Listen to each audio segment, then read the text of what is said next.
দক্ষিণ কোরিয়ার EPS sports and welfare organization ইসো এর উদ্যোগে কুরআন তেলাওয়াত, ইসলামী সঙ্গীত প্রতিযোগিতা এবং ইফতার মাহফিল অনুষ্ঠিত হয়েছে। অনুষ্ঠানের প্রধান অতিথি বিশিষ্ট ব্যবসায়ী সাইদুর রহমান মিঠু সহ বিভিন্ন রাজনৈতিক ও সামাজিক কমিউনিটির নেতৃবৃন্দ উপস্থিত ছিলেন। এ সময় কুরআন তেলাওয়াত ও ইসলামী সঙ্গীত প্রতিযোগিতায় বিজয়ীদের হাতে পুরস্কার তুলে দেওয়া হয়। ইফতার পর্বের মাধ্যমে অনুষ্ঠানটি শেষ হয়।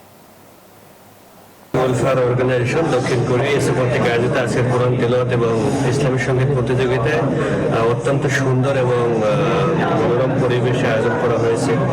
ইসো কর্তৃপক্ষকে অসাধারণ অনুষ্ঠান আয়োজন করার জন্য আন্তরিকভাবে ধন্যবাদ জানাচ্ছি। আমরা মূলত আয়োজনটা করার উদ্দেশ্য হলো অমুসলিম দেশে আমাদের এই প্রোগ্রামের মাধ্যমে ইসলাম প্রচার হবে এবং আমাদের ধর্মীয় চর্চা হবে।